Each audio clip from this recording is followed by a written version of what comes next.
Hello friends, welcome back to another episode of the William Bonney podcast.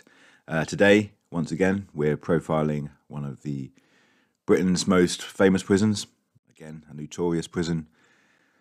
Today we're looking at HMP Belmarsh, a London jail, famous for being not only an ACAT, but within that ACAT establishment they have a double ACAT unit. So obviously ACAT being amongst the highest security in the country, and DCAT being low security. So within Belmarsh Estate, you have a double ACAT unit. So it's a prison within a prison to hold the most notorious and dangerous criminals in the UK. So thank you very much for joining me again. And today we look at HMP Belmarsh. Belmarsh was built on the east side of the former Royal Arsenal in Woolwich. It became operational on the 2nd of April 1991, and it's across the road from Woolwich Crown Court.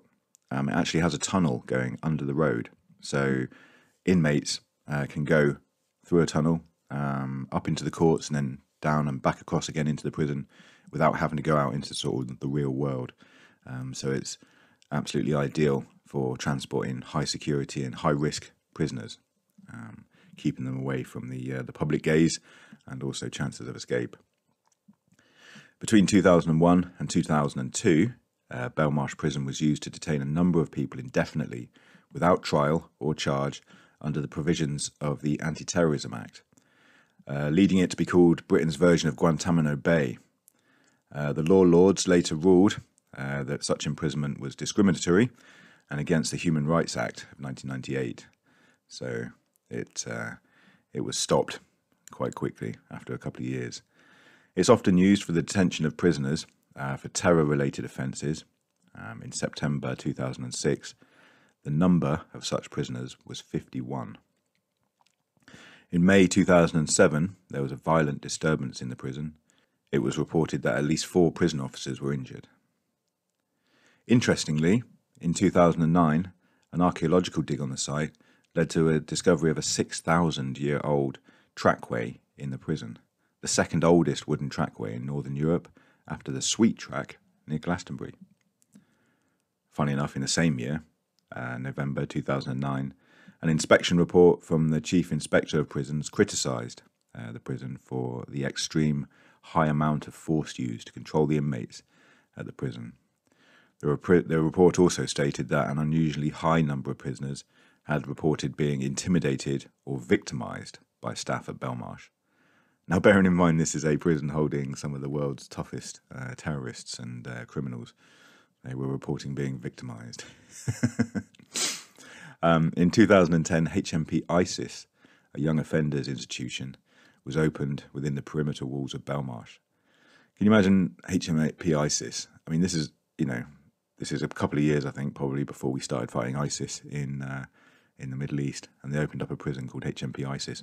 Now, for those of you who know, ISIS is a sun god in a former life. So, yeah, it's quite interesting that ISIS is now the name of a prison in the UK. So, a little bit more about the prison today. Belmarsh is a Category A prison holding prisoners from all over the United Kingdom.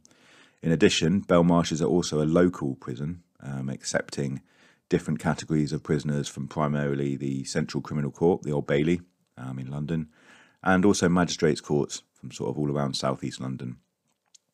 It also serves the Crown and Magistrates' Courts around southwest Essex also. Accommodation at the prison is a mixture of approximately 60% multi-occupancy cells and 40% single cells, distributed mainly across 4 residential units. Inmates at Belmarsh are offered access to education, workshops, and 2 gyms. One gym focuses on physical education courses, and the other gym focuses on recreation, with use of a sports hall and fitness room. The gym staff have a partnership with Charlton Athletic Football Club and deliver FA-accredited coaching courses for the prisoners. Like most prisons, a listener scheme for prisoners at risk from suicide or self-harm is operational at Belmarsh, and there's also a support group for foreign national prisoners, providing advice on immigration law. like we need that.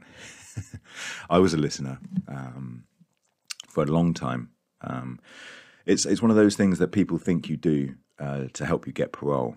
And obviously, I've talked about before, your prison CV. So essentially, you want to be doing as much as you can in prison. If you've got a parole sentence, when it comes to your parole date, you want to be able to provide this prison CV to the probation service and everyone else, and just go, look, here's what I've been doing. Here's how I've been keeping myself busy. Here's what I've been doing to better myself while I'm in prison. And becoming a listener is someone who's trained by the Samaritans to go and listen to other inmates who are basically at their lowest ebb in jail. Some people are close to suicide. Some people have got mental health issues and they're really struggling. Some people, have had traumatic events on the outside, so they may have recently just ended a relationship. Their family member may have died, something like this, and they're, like I say, they're at a really low point in their time at prison, and they'll come and call you out. It can be in the middle of the night, 2, 3 in the morning. Sometimes they'll call for a listener, and you trot off to their cell, or they come to yours, and you go and have a chat with them. And it does exactly what it says on the tin. So you're supposed to listen to them. You're not supposed to give advice. We're trained by the Samaritans. The local team of Samaritans come in every week and give you a little bit of training on how to listen without giving advice.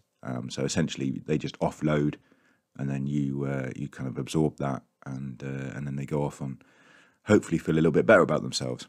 The worst thing you can do is kind of give advice, because one person's advice is another person's kind of worst idea. So it was very rewarding. It was very difficult and challenging at sometimes, but also it's something that people think helps them get their parole, but it's a very challenging route to do that. You're better off just going and doing a woodworking course or something. So the high security unit within HMP Belmarsh, the AA Cat unit, is a high security unit holding up to 48 prisoners. The prisoners are often those at the greatest risk of escape, terrorism.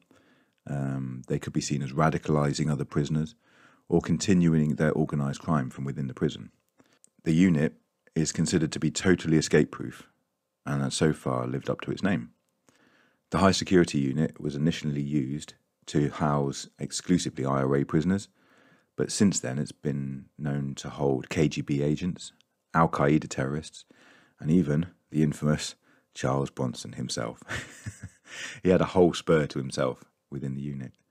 Inmates do not mix within the prison. Food is taken into the unit, and it has its own exclusive yard and gym.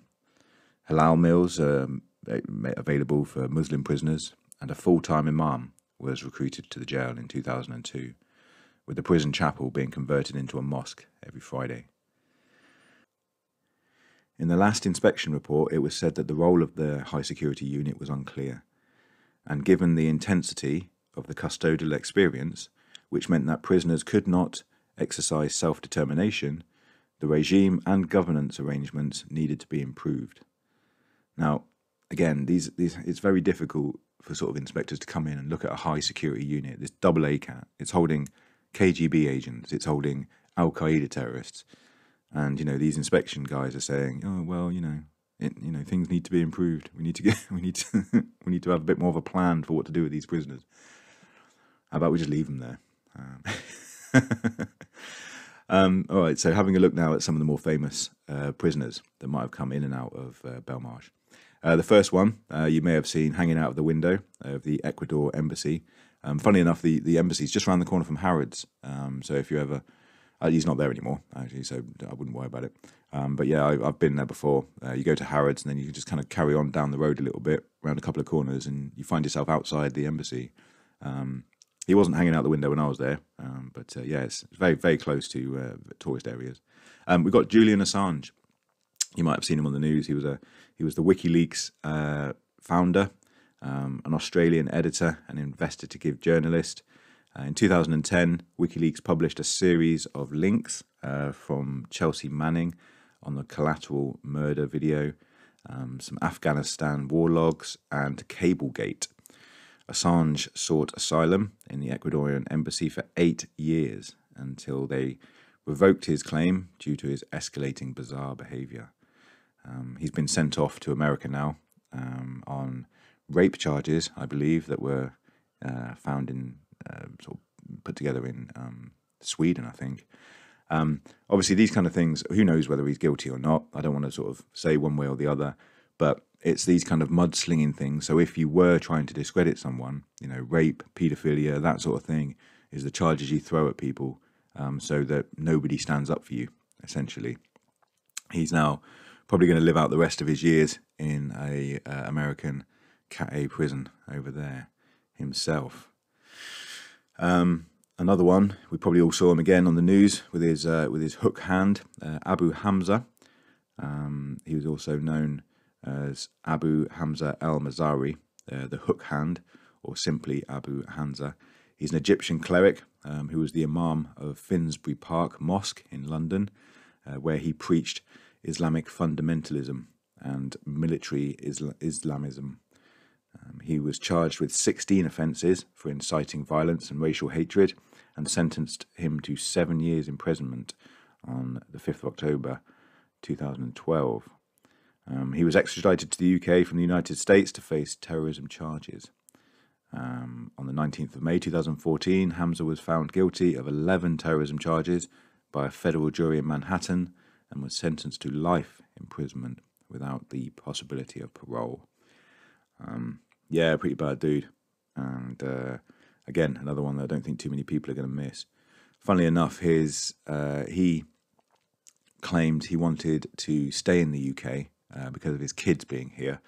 And I believe one of his kids murdered a bouncer outside a nightclub on New Year's Eve one year because they wouldn't let him in. And this kid that was the reason that Abu Hamza stayed in the country is now facing murder charges himself, or banged up for murder himself. So yeah, very rotten, cancerous family that has been inflicted on the UK. Another one, one of the UK's old school favourites, Mr. Ronnie Biggs. Ronnie Arthur Biggs was one of the great train robbers and lived as a fugitive for 36 years, mainly in Brazil, after he escaped from Wandsworth Prison in 1965. In 2001, he announced his UK return, and upon his return, he said, "My last wish was to walk into Margate pub as an Englishman and buy a pint of bitter." I don't think he ever got to do that. He was imprisoned at Belmarsh until 2007, and then transferred to Norwich in July 2007 to live out his last few months as an elderly prisoner on a unit for elderly inmates. Another one of the most famous ones, a chap called Jeffrey Archer.